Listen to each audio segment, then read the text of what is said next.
Estamos de volta e no programa de hoje eu recebo Dom Emanuel Messias de Oliveira, ele que é bispo da Diocese de Caratinga, e nós estamos aqui batendo um papo sobre o centenário da Diocese. Dom Emanuel, conta um pouquinho para nós dessa história do centenário de Caratinga. Quantos bispos já passaram, vários projetos sociais, né, que colaboraram para o crescimento de Caratinga, assim como das paróquias. É um trabalho belíssimo. Belíssimo, longo, lento, não é? Na verdade, em 1912, já se conversava em Mariana, porque a diocese foi destacada de Mariana, da região oriental de Mariana, já se conversava sobre a criação da Diocese de Caratinga. Discutia-se qual seria a cidade que seria a sede da diocese. E entre essas cidades estava Manhuaçu e Carangola e Caratinga. Por influência do padre Modesto, que depois se tornou bispo, ele foi padre aqui na nossa diocese, e com a presença, com o esforço de Dom Silvério Gomes Pimenta, ficou determinado que seria Caratinga, apesar de Caratinga, nesse tempo, era uma vilazinha inferior, digamos assim, a Carangola e Manhuaçu. Mas eles previram que aqui cresceria mais, e realmente cresceu mais, né? E aí foi determinado, então, que seria Caratinga. Então, em 1915, o Papa Bento XV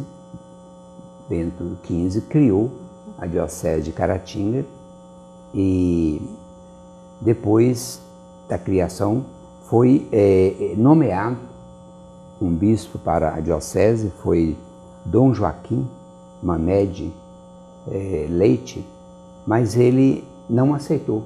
Ele era auxiliar em Campinas e ele não aceitou. Então, em 1918, foi nomeado um outro bispo, Dom Manuel Nogueira Duarte, que também não aceitou. Poxa! Aí o Dom Silvério... Era um desafio, né, para o momento, era tudo inclusive, novo. Esse foi, inclusive, mais, assim, curioso, porque ele fez uma análise, eram só 14 paróquias, ele falou que não dava para sediar uma diocese, tem muitas despesas, né? Tem que ter secretário, tem que ter casa paroquial, residência do bispo, etc. Não dá para ser, e não aceitou, né? É interessante que um é Joaquim e outro é Manuel, né? Pois é. Mas aí o Dom Silvério Gomes Pimenta enviou o cônego Aristides, né, Rocha, o famoso Monsenhor Rocha, para preparar a diocese para a chegada do novo bispo, né? Então ele começou a trabalhar nesse campo. Aí foi nomeado, então, o primeiro bispo, que foi Dom Carloto. Dom Carloto chegou em 1920, Dom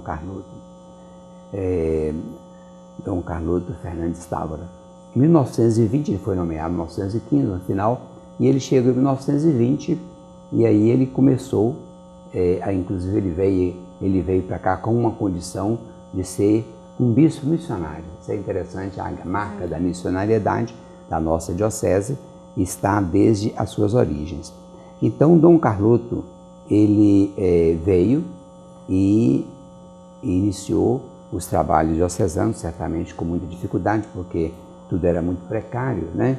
E ele ficou aqui na nossa diocese, governando a Diocese de Caratinga, até 1933. Então, ele ficou 13 anos, né? E depois, de 1933, quando ele faleceu,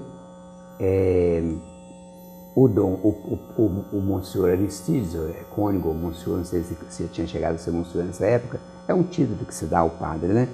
Então ele ficou sendo administrador da diocese, né?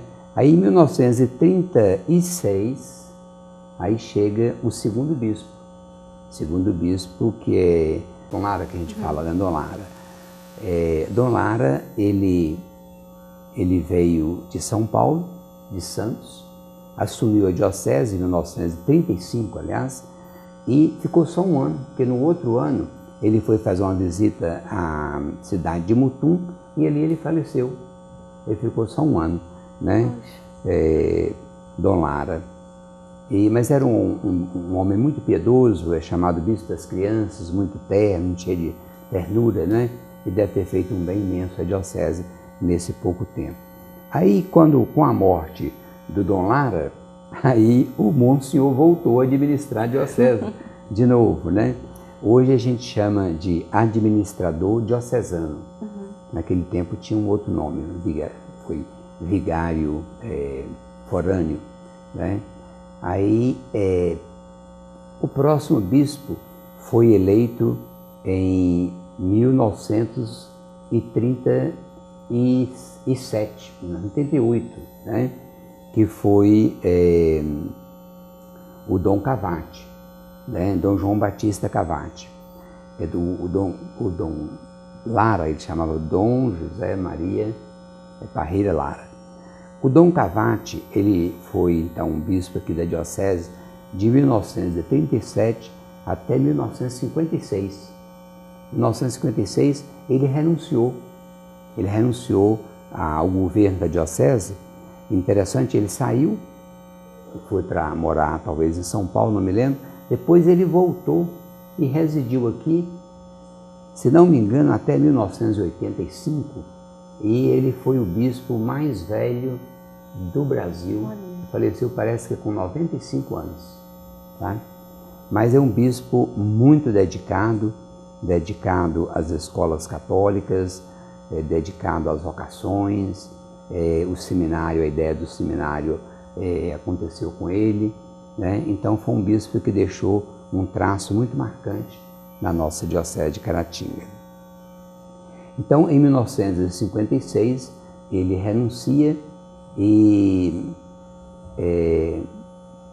mas lança, mesmo como bispo emérito, a pedra fundamental para o nosso seminário, o Seminário Diocesano Nossa Senhora do Rosário. E em 1958, aí vem o do bispo que muita gente conheceu, Dom José Eugênio Correia,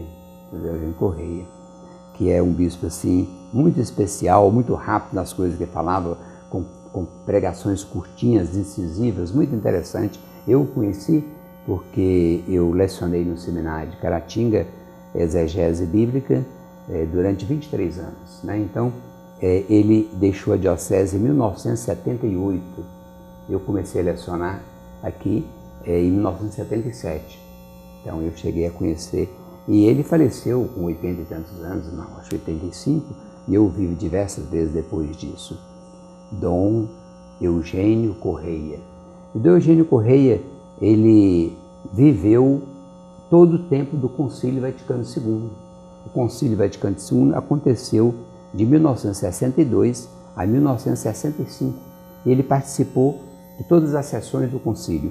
E como ele era muito dinâmico e de mente muito aberta, ele foi fazendo o concílio acontecer na diocese, Então a diocese tomou um impulso muito grande com as renovações conciliares. Só para você ter uma ideia, por exemplo, antes a missa era rezada em latim. O concílio, com o documento sobre a liturgia, pediu que a missa fosse rezada na língua vernácula de cada país, Então, quer dizer, novidade absoluta para o povo, E depois, do ponto de vista social, também abertura para o social. E ele iniciou, digamos assim, um estudo, uma preparação para os adultos através das escolas, vamos dizer assim, escolas missionárias, catequéticas, não sei como chamava. De qualquer maneira, daí surgiram os grupos de reflexão, que hoje são inumeráveis. Nós tivemos até um encontro recente, podemos falar sobre isso depois, com quase 2.000 líderes de grupos de reflexão. Então a presença de Dom José Eugênio Correia foi muito importante na diocese, deu um impulso muito grande na diocese, inclusive a diocese se tornou exemplo para o Brasil na área de grupos de reflexão, Dom Eugênio Correia, de saudosa memória. Para ele tudo era correndo. E como tem uma história até interessante que eu vou contar rapidinho. Parece que foi nas bodas de prata de Dom Hélio, que ele queria vir, como ele sempre participava das coisas aqui, estava em Juiz de Fora, mas ele gostava de dirigir. E ele dirigia muito, muito velozmente, né?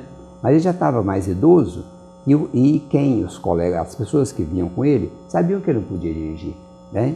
Aí o que fizeram? Ele queria vir, aí eles esconderam a mala dele e falaram: roubaram a mala do senhor. Tem jeito, a mala estava pronta, tem que ir. Aí ele confirmou, digamos assim, se tranquilizou de não vir. Ele não veio à festa, porque se ele viesse, ele viria dirigindo com 85 anos. Nossa Senhora! E correndo muito. Né? Dom Correia andava sempre correndo. Mas assim, ele marcou a diocese, né? Deixou os traços do concílio, assim, foi assumido na diocese, todos os documentos do concílio. Ele escrevia, ele mandava correspondência, então é um bispo muito dinâmico, de muita saudosa memória. Então, em 1978, ele renuncia até antes do tempo, porque o bispo, quando ele chega aos 75 anos, ele deve escrever uma carta para o Papa dizendo que ele está renunciando ao governo da diocese, porque ele completou 75 anos. O Dom Eugênio escreveu antes, bem antes, né? E depois ele viveu demais, né? Mas ele não queria, eu acho que ele estava já cansado, ou percebia que tinha um outro que deveria assumir o comando. Então, em 1978, ele deixa a diocese. Em 1979, o Santo Padre escolheu o Dom Hélio Gonçalves Heleno, que foi o último bispo da diocese. E Dom Hélio governou a diocese até 2011, né, quando eu cheguei, 20 de maio, e assumi a diocese. E o Dom Hélio foi o bispo da família, o bispo muito preocupado com o seminário, com as vocações. Dom Hélio ordenou mais de 65 padres, ou cerca de 65 padres, acredito que até o número exato, porque ele gostava muito de números, 65 padres, um homem assim muito dedicado às organizações, às coisas da cúria, a cúria muito bem organizada com ele, então tem a sua personalidade própria, todo mundo conheceu, eu não preciso falar muito sobre ele, mas ele deixou também uma marca muito bonita na diocese pelo trabalho e a seriedade com as normas canônicas, etc. Né? E agora nós estamos recebendo Dom Emanuel Messias de Oliveira, ele que é nosso bispo diocesano de Caratinga, e teremos muita história aí para contar dos trabalhos que ele já vem desenvolvendo há vários anos aqui em Caratinga para a nossa diocese. E nós vamos continuar esta entrevista, esse bate-papo daqui a pouquinho, não saia daí, eu te espero.